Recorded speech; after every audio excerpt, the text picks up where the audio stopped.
You're tuning in to Wellfound's Ask a Recruiter, where we sit down with recruiters to share their advice on the hiring process. Hi, everyone. My name is Rachel. I'm here as part of our Wellfound product support and education team.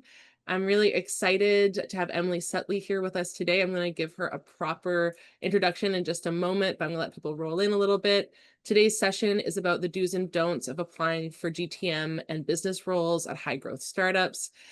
She's joining us from Scribe, so we're really excited to have her here with us today. Before we get started, I just want to do a little bit of housekeeping and talk about how this session is going to work. This is a pure Q&A session. So we're going to start with introductory questions that are from the intake survey. And then just briefly before we get into introducing Emily, I want to make sure everyone knows what Wellfound is. Wellfound's presenting the session for us today. We help you get hired by cutting edge startups as well as like larger tech enterprise companies now. We've made over 8 million matches and have over 150,000 tech jobs in our system. You're formerly AngelList talent. So we've been around for like over 10 years. I wanted to share this little piece of data. Hunter, who's going to join us in a couple of weeks for like kind of a candidate data sharing session on what they've figured out as trends that's happening in the market right now. This was like an independent research thing they came up with. The result that Wellfound has 6.4% response rate, which is actually higher than Indeed and LinkedIn and a bunch of other recruitment and like jobs marketplace platforms. So it's a place where you're actually going to get a bit more of attention. I think it has to do with our platforms, put a bit of pressure on recruiters to give a response rate within a certain time frame. So just a little bit of encouragement to try us out if you're hoping to actually hear response from recruiters. So yeah, now down to the good stuff. We've got Emily Sutley here with us today. Like I said, she's a senior GTM recruiter at Scribe. She has extensive experience hiring across most business functions at high growth startups, including Samsara, Airtable, and MuleSoft, some major companies. She's scaled teams through IPOs and acquisitions, consistently delivering results in fast-paced environments. And she has a background also as a therapist. So she brings a human first perspective to recruiting, uniquely equipped to share the do's and don'ts of applying to GTM roles at startups. And she's deeply attuned to the vulnerability of career transitions and passionate about demystifying the hiring process, offering an honest, real world lens on what it takes to land and thrive the right role. And I love all of that. I'm so glad that we have you here with us today, Emily. Thanks so much for being here. Yeah, thanks for the invite. I'm super excited and excited to spend the next hour with everyone that's on the line. Awesome. Okay, well, I'm just going to kickstart the questions here. The first one we had is about sort of meaningful metrics. Christian asks, what sales metrics matter the most? For example, large deals, attaining quota, career progression within the same firm. What do you recommend they emphasize in their application and also probably interviews as well?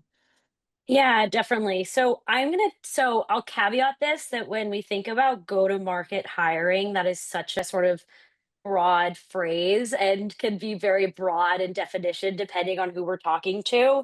I'm going to take the lens for today's session of thinking about sales. And for this specifically, I'll talk to account executive, account management type roles for those that aren't incredibly clear. So, account executive is going to be roles that are more focused on how do we traditionally drive like net new revenue for the business. So, finding new like business acquisition opportunities and customers. Account management, typically this sometimes varies company to company, is how do we sort of expand, nurture, build out our customer base. So I'm going to take that lens, but we're going to have sort of Q&A at the end. And so if anyone has questions about specific roles outside of that within sales, let me know. So yeah, when I think about AEs, account management, what I look for. So I'll start with exactly what I just defined of sales.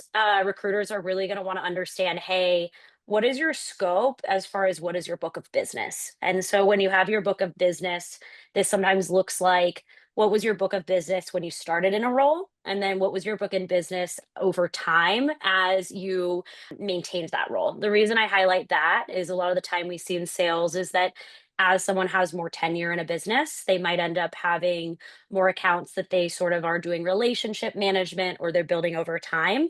This is really important because if you think about like a startup, right? A startup might not have that customer base. They're really focused on how do we actually build out net new customers? How do we build out that book of business? So they're going to be really cautious if someone's focused on more of that relationship building or maintaining that book of business because they might need to hit net new revenue right away. Some other things to think about. So with quota, definitely know your numbers. Know, hey, what was my quota? What it was that makeup, right? So sort of what were those OKRs and KPIs that I was responsible for within my quota? And then how did I attain against it? Those can be quarterly, those can be annually. So you'll want to define that for the recruiter. Make it really easy for them to understand. Sales, most go to market roles, actually, I call her kitchen sink roles in the sense that they look different business to business. So you really want to be able to paint the picture for your recruiter so they know the definitions of what it looks like at your org. And then any X factors. So being able to talk to, all right, there was my attainment, but what does that mean at the business? Like, was I a top achiever? Did I rank top on my team? Was I top in my leaderboard? Do I have president's club? So things that paint the picture of great, I attained or I over exceeded. But did everyone do that at the org? Did only some people do that at the org? If you did miss quota, that has happened from time to time. Having contextual lens, right? But just making sure that it doesn't sound like, hey, this was all the business's fault, or this was all the fault of entities outside of myself.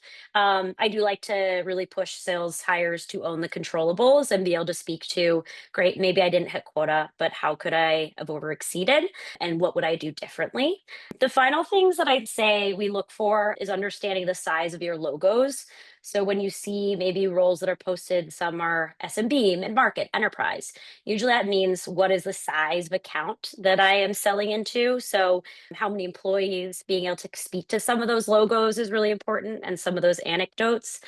How large are the deal sizes? What is the average deal size, right? If you sort of have an outstanding whale that skews that number, you want to be able to talk to the averages. How many deals does it take to close to hit your number? And what is that velocity? So how many deals are you carrying at any given time? Those are going to be some of the big metrics that I look for. And then the final being, and I know this is a bit of a laundry list, so we could certainly like dig into these more, Rachel, let me know. But are you like prospecting your deals, right? So are you going out and you're actually finding them yourself? Are you cold calling, emailing, sort of going out into that external network and having to attract them? Think of this as, are you a fisherman, right? Or is there sort of a fisherman that's going out and catching those fish for you? So yeah, those are some of the things that I look for and think about. But Rachel, any contextual questions that are things you want to double tap on? No, I think that was a great like overview. And also we have a couple other questions that are about how to show your value in metrics. So maybe those will kind of ask those follow-up questions for us.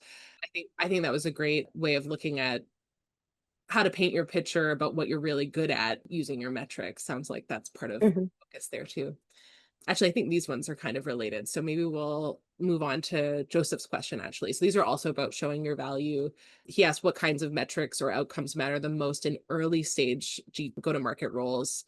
And how do I highlight the right experiences from my background? And there's kind of a follow-up question here, which is how do I position myself if most of my experience is in larger organizations, but I want to make the jump into a dynamic environment? So maybe how best to show those metrics for that scenario. Yep. Yeah, these are great questions, and I think it's good things to be thinking about as well because I my lens when giving advice on hiring, looking for jobs is I like to be very radically candid and transparent. I think giving you honest perspective on how hiring managers are thinking about things, and of course, it's our job as recruiters to try and educate them or find exceptions to the norms. And right now is a tough market. And so hiring managers do get to be picky as far as like how they're thinking about candidates. And so I will be honest, it is it is a belief system. I think often a misconception. I've definitely seen really incredible sales hires made from like large organizations. We have one right now that previously came from like the Workdays of the world and Oracles, and he's doing incredibly. He just closed like some of our largest deals. Um, and you need to really be able to paint the picture of, okay, when I'm making that leap, what is going to de-risk this? And the reason being, when you think about a small startup, right?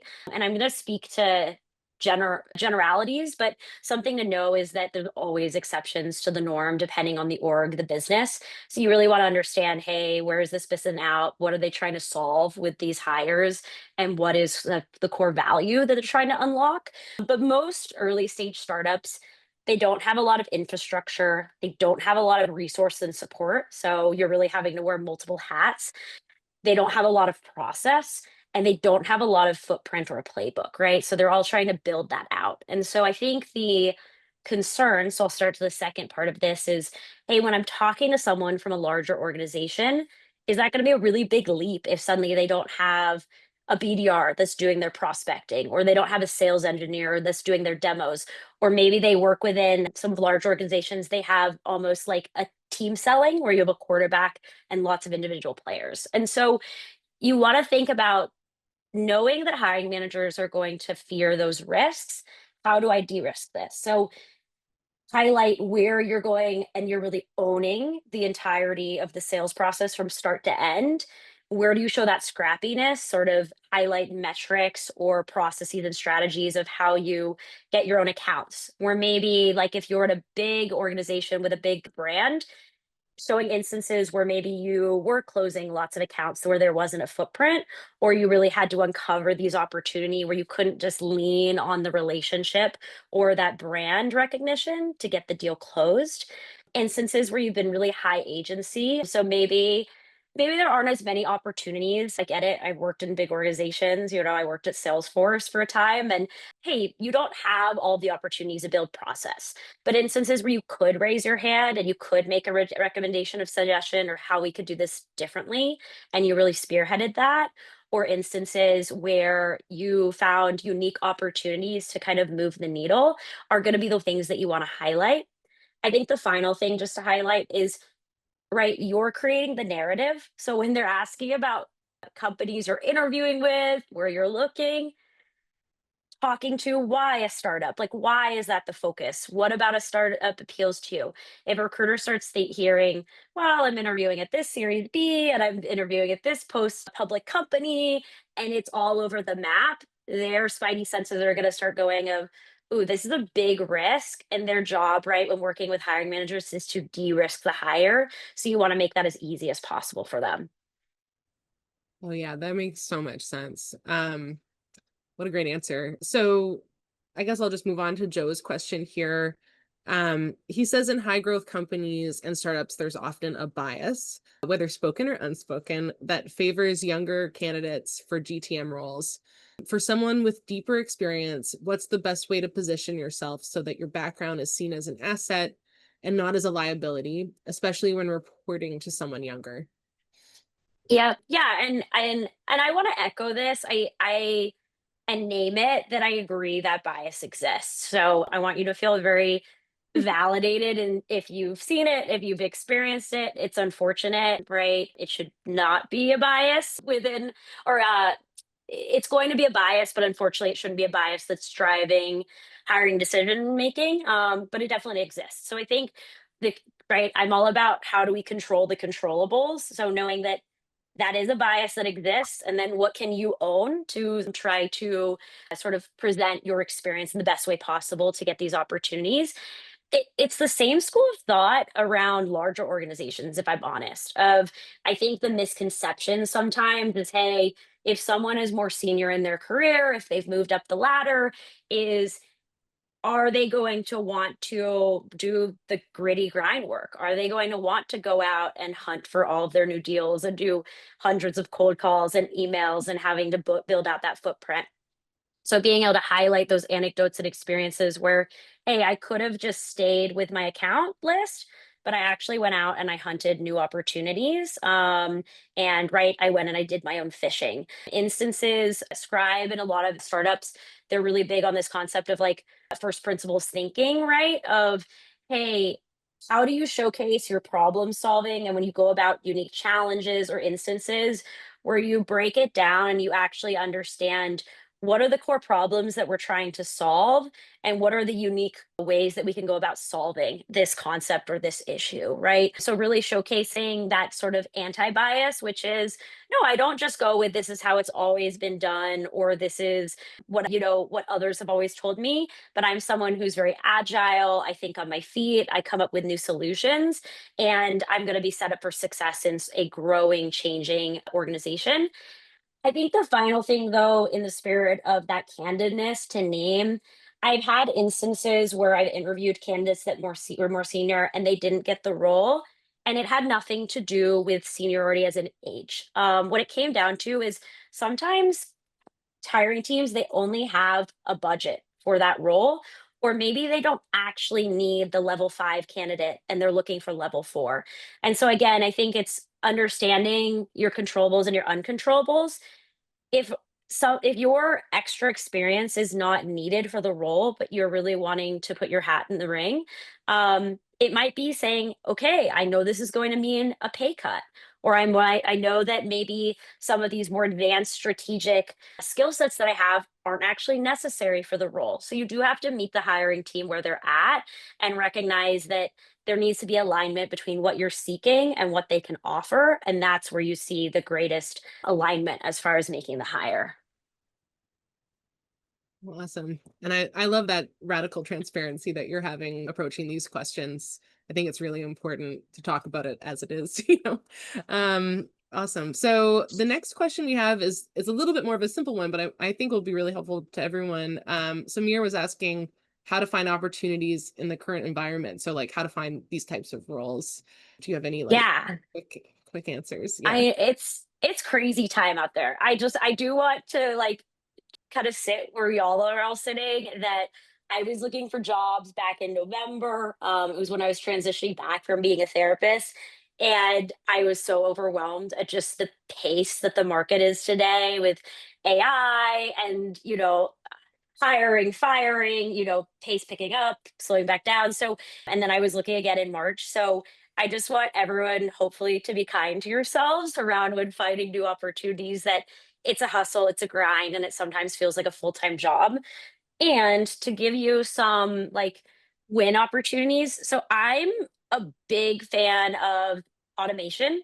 So going into LinkedIn, setting up what are my dream companies, where would I love to get a job, what type of job am I looking for, setting up alerts that come to your email so that you already have everything built out, right? And you can do these across a number of different platforms, right? Job seeking platforms where you basically get alerts whenever there's a job. Right now, if you're not applying, again, the goal is not to create stress, but just to, I think information is power, to share information. I sometimes post a job and I get 500 applications within a day.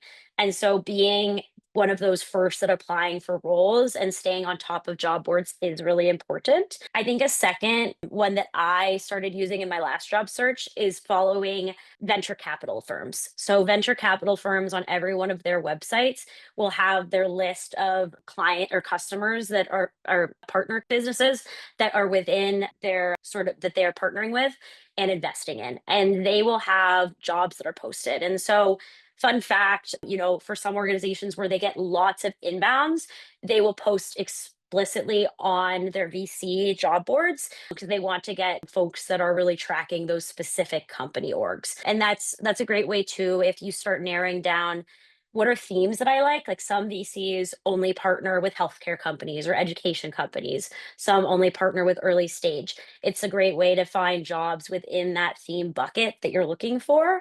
And then the third is referrals. So I really recommend doing some sleuthing, finding people you've worked with in the past that went to the same school as you, that has some light for like connection and is working at an organization that you're targeting, and starting to connect and get to know them. You can also find in-person hiring events, in-person networking events. Huge advocate, and a lot of these are also done remotely, so they don't have to be in person, of getting your face and name out there and just trying to connect with lots of people. So that's a couple, but I have a whole laundry list, so can definitely talk about these a little bit more in the FAQ if anyone has specific questions. Awesome. And we have, job alert search feature as well. So I'm going to ask Alejandro, if he's listening, to put it in the chat for us. But certainly, like, Wellfound kind of also reflects what you're talking about with VCs posting only on their sites. A lot of those places also only post on Wellfound. There's kind of a misconception that every job you'll find online will be on LinkedIn. And so that's just like a call to like really expand sort of where you're looking just in general, if you're, especially if you're having a struggle. It's been a little Yep. while. Yep. Awesome. Those are great tips. And it's always great to reaffirm that referrals are very impactful.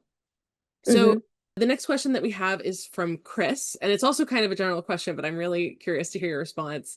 His question is what not to do during the interview process. And you've got a lot of experience. I'm sure you've seen some things that you're not supposed to do. Yeah. So this is a great question. Definitely a broad one. So I'll try not to become too much of a talk box here. I'm gonna start with this one's an easy one because it's kind of a what to do, but I'll make it into a not. What not to do is not be yourself. And what I mean by that is I talked to a lot of candidates. I was just actually coaching a new grad on this where I could sense, and I get it. I get nervous on interviews. Everyone gets nervous on interviews. That is normal.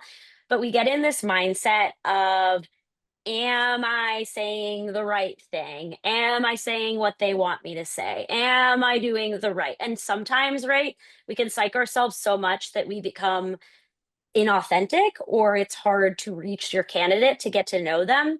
And interviews are also an opportunity to get to know you. And so I have this little phrase that I say to myself that pumps me up is, yes, whenever I don't get a job, it's an opportunity to learn from it, to grow. And if I felt like I was authentically myself, and I'll asterisk that professionally, because there's our professional selves that we might be personally, and not all of that is appropriate for an interview. But if I felt like, hey, I was authentically my professional self and they didn't jam with me, we didn't vibe, that's probably not the place culture wise that I want to work for. So, really just trying to bring your best self forward. Talking bad about past companies, past managers, this one I know is such a tough one because recruiters, they tease it out of you. They ask things like, why did you leave that opportunity? What was the layoff because of, what's the gap? And I really recommend, right, is trying to find like a glimmer of positive around the negative. So let's say that your last company, like you left because let's say you got no coaching whatsoever. And like the real answer, if you were talking to your friend over a glass of wine, you're like, they hang me out to dry. It was chaotic. I wasn't set up for success. No one could have been successful. Great. That might be true. And that doesn't show a lot of like self reflection, growth mindset. And again, it risks the hire.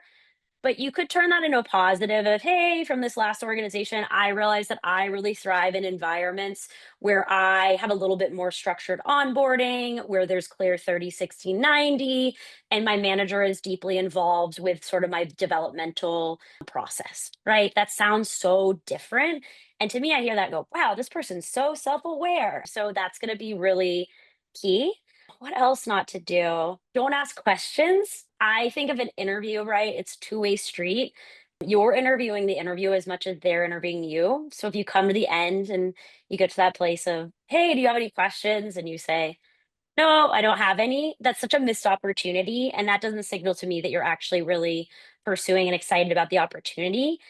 I will double underline this for go to market roles. As a salesperson, your job is to qualify, qualify, qualify. So if you're not qualifying the opportunity and digging in, how can we trust you're going to do that with a client? So those are some of the things. I guess the final that I'll asterisk with that is also know who you're interviewing with, right? Like at Scribe, our last round of interviewing is with our CRO and CEO. That's probably not the round to ask about the day to day or the culture, right? So meet your audience and craft questions that yes, help you uncover, is this the right opportunity, but also feel appropriate for the interviewing audience. There's a few that come to mind. But this is a great question and there's so many things we could just dive into and go in so many different directions.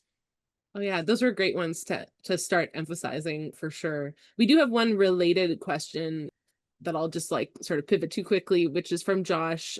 He asks, how do you learn and grow from an interview when recruiters rarely give feedback now in 2025, which might be, I guess, because of the way the market is right now. But yeah, how do you go, maybe a process of self-reflection? Yeah, and it's such a good question. I think it's unfortunate that a lot of recruiters don't give feedback. I'm gonna start first. I'm before I answer the question, I want to give context because I think there's a lot of conversation around this idea of feedback. And also, I think sometimes recruiters get thrown on the bus here of, whoa, my recruiter never gives me feedback. Why not? And so, just context so y'all know kind of perspective, but also when do we ask for feedback? When am I likely to get it? And just some tips and tricks. So, most recruiters, most hiring teams are only going to give feedback via a conversation. They're not going to send it over email. A lot of reasons being there is just unfortunately sometimes that it can get the recruiter, even when I've had this happen, the best intentions and they're actually being candidate centric. Unfortunately, you do get certain circumstances where that gets taken advantage of. So we do have to be mindful that we're a representation of the business and we are setting the business up for success. So typically ask for opportunities to chat. And I've had folks say, oh, well, I don't have time for a call, but I could do an email. We're not going to email it to you. So don't ask. I think the second is just realistically, when I think of my bandwidth, I'm actually a very feedback oriented recruiter. I talk about it a lot on my LinkedIn posts. I like to give feedback. If I gave feedback to every applicant and every call I ever did, I wouldn't be able to get anything done just because of mass volume. So I think just realistically setting both parties up for success, I think it's really fair to expect and desire feedback if you get to like an on-site and beyond and to dig in there. You can always ask for feedback earlier on, but I wouldn't take it too much as a that the recruiter is just overlooking you. I know it can hurt to not get that feedback and it could be desired, but I just think it is unrealistic to expect of that of recruiters, but of course push for it later on. I always ask in my interviews. So when I'm interviewing, I always close with, hey, in the spirit of like, I love feedback or the spirit of transparency. I would love any opportunities to speak to any concerns or hesitations you might have. So that's a great opportunity to ask for feedback. And I think the final thing being, hey, if you come away from this, you've tried all the things, you still don't have the feedback, I just think asking yourself, "Hey, let's assume I actually this outcome was not due to something where I seriously lacked," right? Because a lot of the time it's not, and we shouldn't use growing opportunities as a dig, right? So it's not digging at what did I not do, but what's one opportunity of what I can do differently now that I have this experience, and what nugget do I want to take from that? Maybe it's you reflect on the questions that they asked and you're going to prepare some new answers for next time you get those questions, or maybe through the process you really liked how you spoke to a certain question and you're going to table that for next time. So just giving yourself an opportunity to reflect is are sort of my tips and tricks around feedback. Awesome. Yeah, I think that's a great answer. Okay, so the next question we have is about pivoting to go to market. So Catherine asks, transferable skills. What if I don't have a go to market background? What transferable skills will help me stand out? I have experience in healthcare clinics, so that's a very specific case, but I think maybe you can speak about it also broadly. Would be great. Yep, definitely. So I'll give some context and real and then also some tips and tricks. So something to just be really honest about with the market right now is there's a lot of people looking for jobs. And I say this not to be discouraging, but to also say, hey, if you're trying to completely pivot to a new career path, a new role opportunity, it is going to be harder in this market. And if you're doing so, definitely having some realism around, hey, I might have to take a pay cut or I might have to go back to a more junior role to work my way up. That's not to say always. And I think ways to showcase transferable skills and to feel like, hey, I'm getting that bridge, right? That finding that bridge to this new opportunity is through your referral network. I always think it's way easier to, if someone intros you into recruitment, intros you into the hiring team and says, hey, I know this person, I've worked with them, or I had great chats with them. Here is why I think they could be a good fit to get your foot in the door. So if you are transitioning, I wouldn't recommend cold applying is my honest take. I would recommend going through your referral network or starting to create that referral network. With that said, something that I really love is, so I'll speak directly, Catherine, if you're on, I'm going to use you as an example. You've worked in healthcare, find the bridge. The bridge is healthcare. Maybe there's opportunities for you to find like a healthcare tech company or a healthcare startup, right? And so I've worked for companies, like I used to work for a company that specialized in disrupting childcare industry.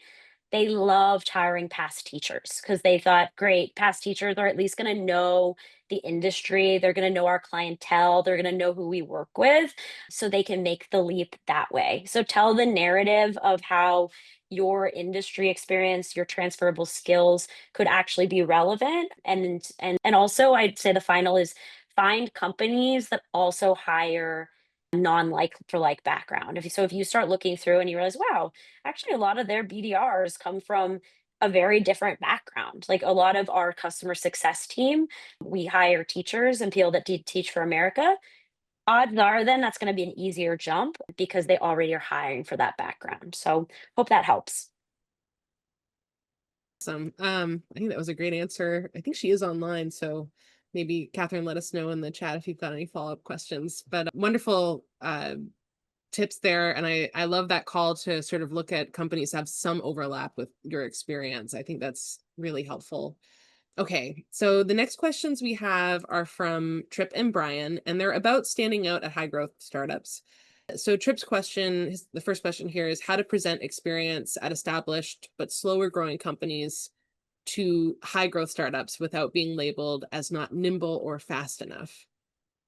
Yeah, so I think this one has a lot of similarities to kind of what we talked about earlier. So I'll tap back to that a little bit, but maybe from a different lens, because I don't think I highlighted as much around if you've built out process, if you've built out sort of infrastructures and playbooks, I think that's really key.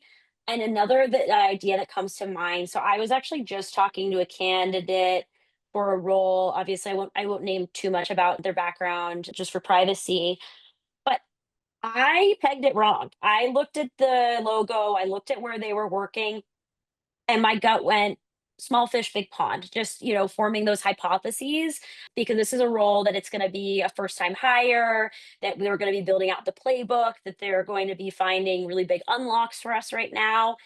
And he did a great job of really explaining, great. Yes, that is true about the organization that I work at, but actually the unique team that I am aligned to within this was like a startup within a big org and painting the picture of we were actually a very small team within a large organization. We had no systems in place, or maybe we were a new product that the org was launching.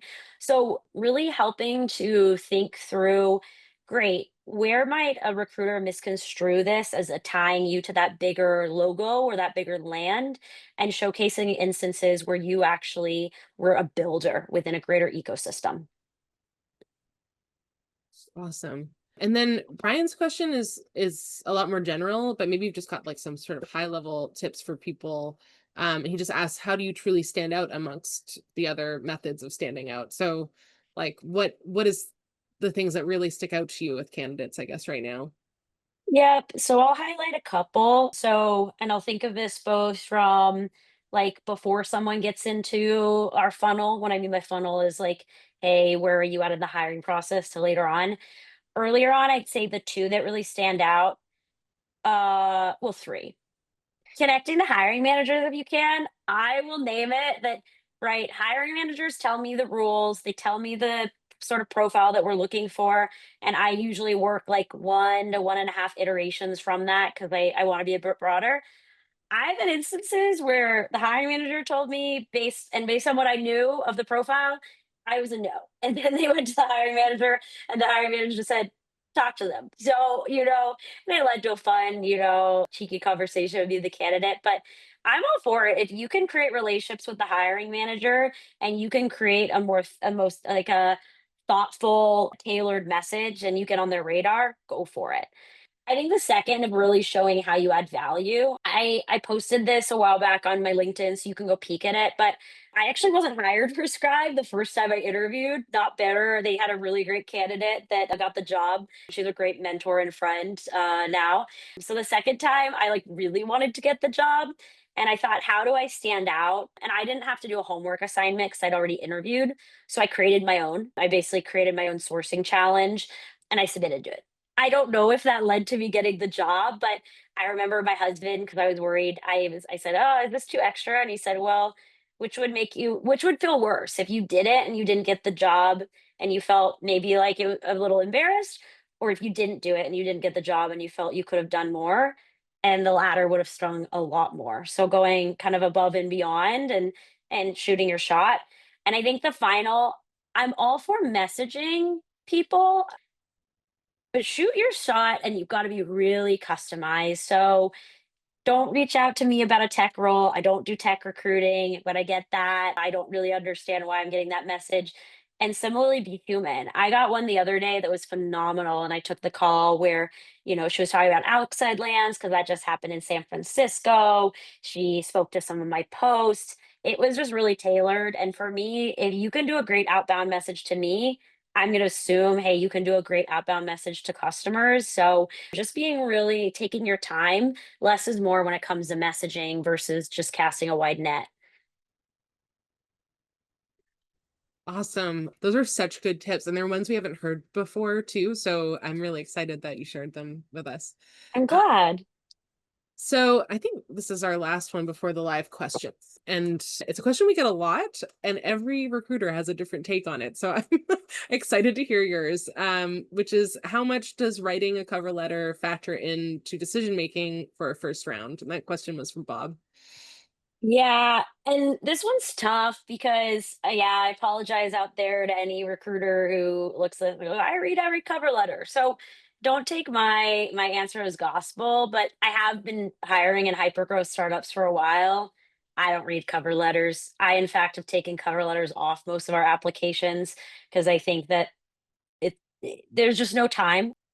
I try to go through all of my inbounds, and that alone takes a ton of time, so I just don't have time for cover letters.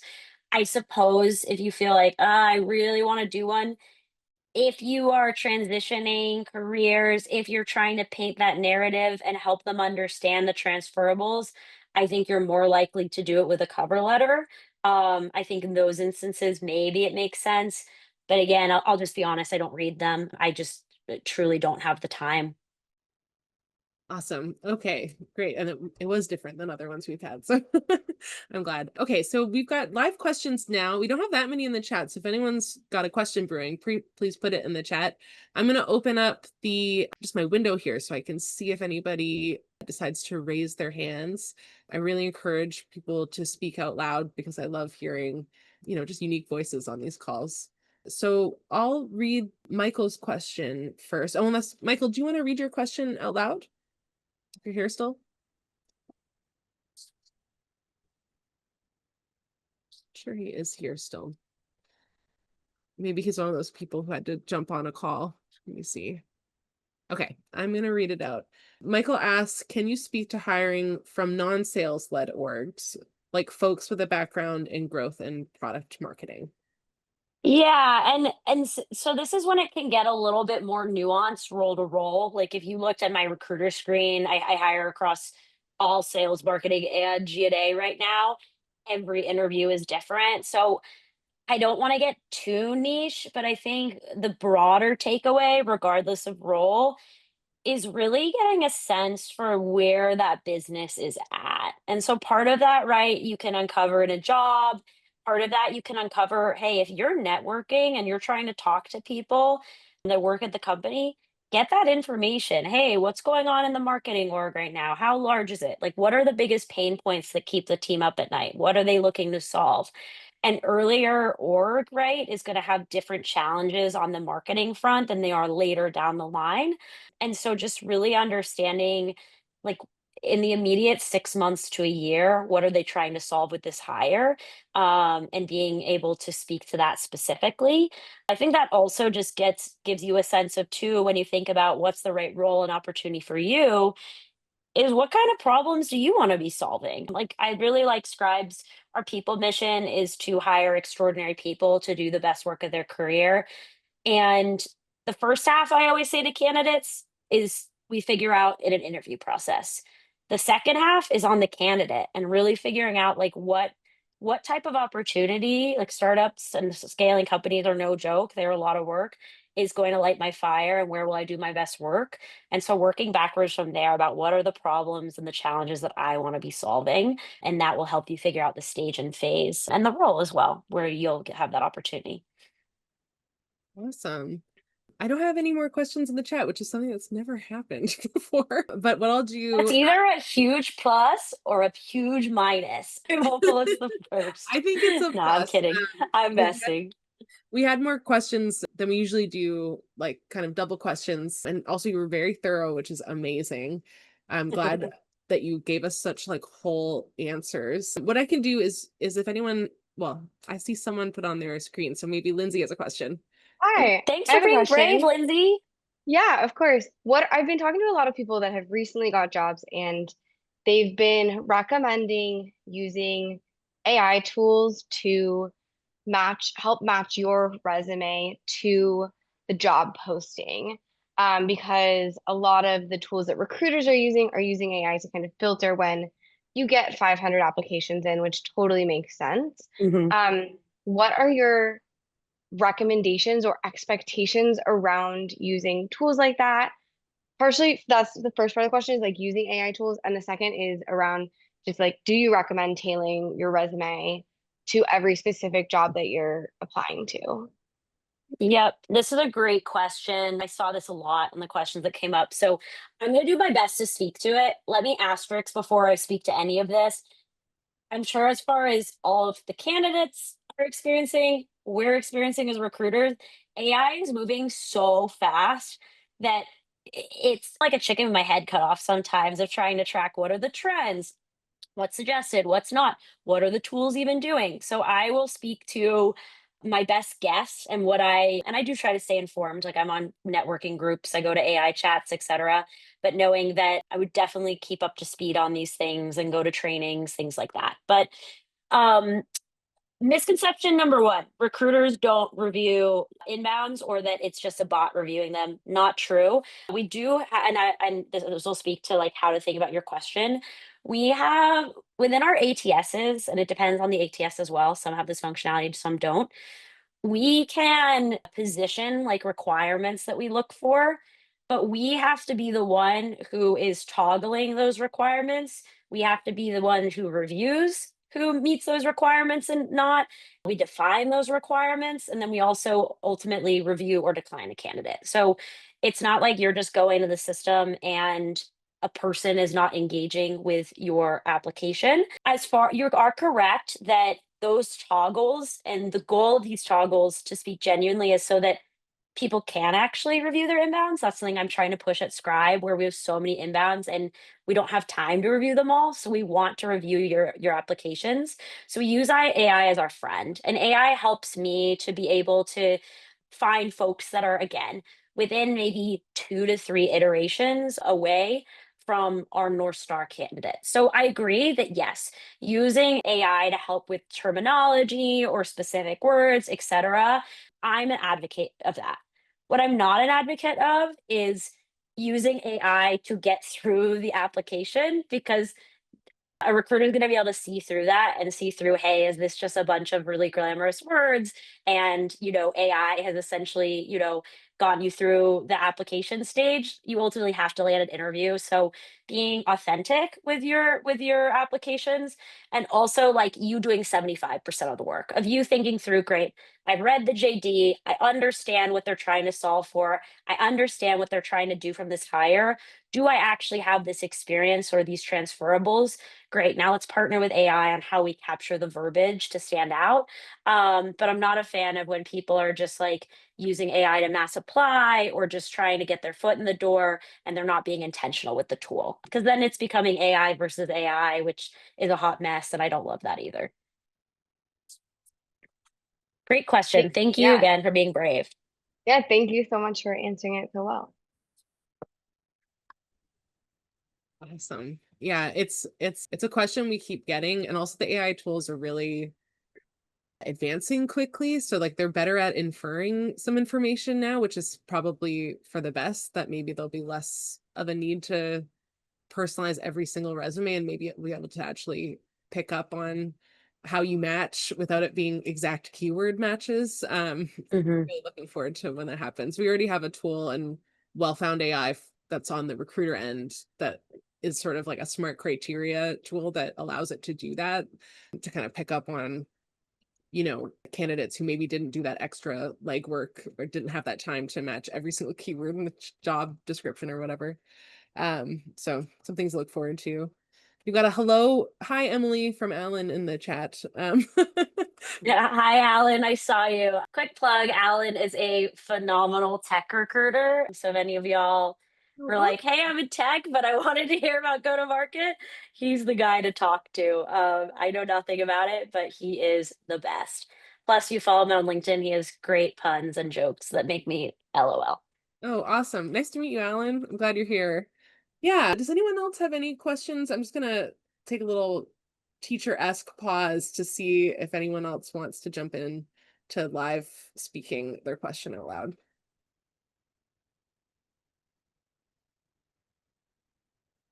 See if we can get anyone.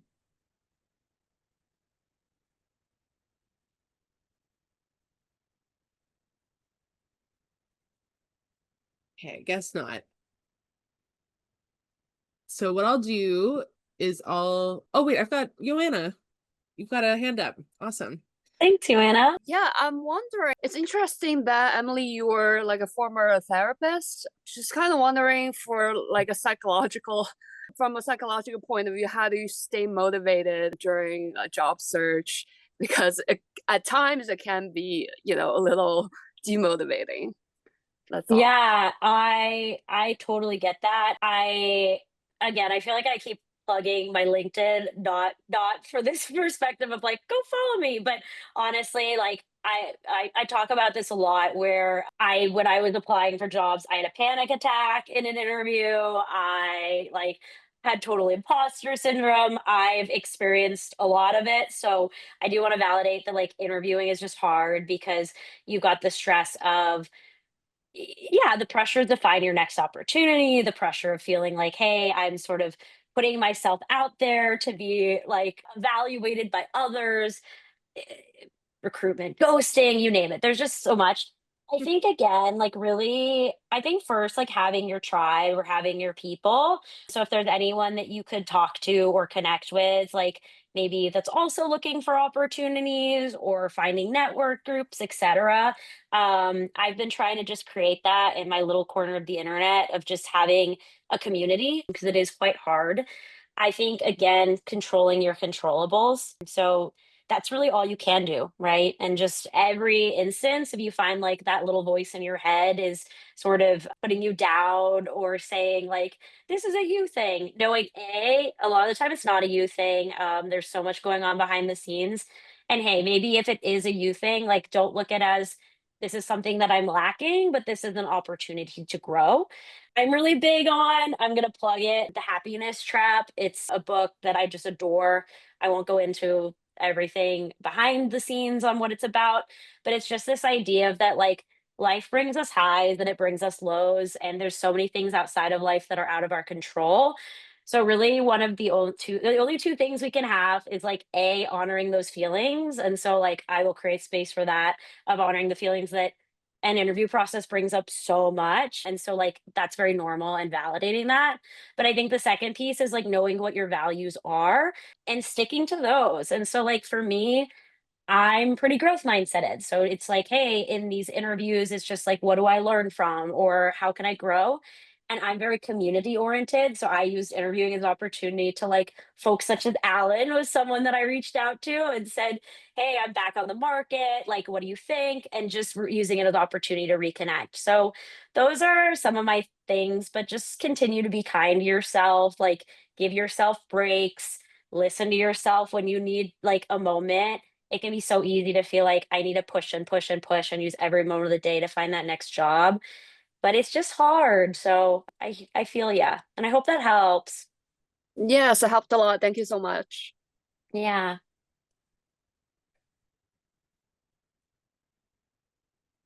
Oh, I love that. Thank you, Rodita, for the tip. Never search alone. That's cool.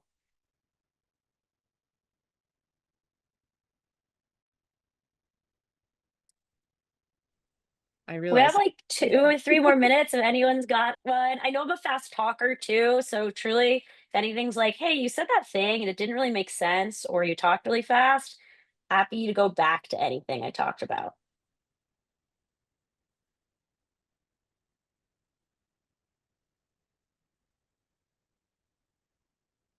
We can also wrap up, I guess. Renita, I Cool. also love your never search alone. It's sort of the ethos, I feel like, of Ask a Recruiter and bringing job seekers together. So it relates to at least my motives here. Emily, you were amazing. I've learned so much on this call. I'm so glad you were able to join us and really Thank grateful that you. Thank um you, everyone. This is candidly my first speaking opportunity, so thank you for all being so kind. oh well, I'm actually shocked that you said that because you spoke so well. And yeah, we've got some great comments and thank yous in the chat from a bunch of people who were saying that it was really comprehensive, which I completely agree.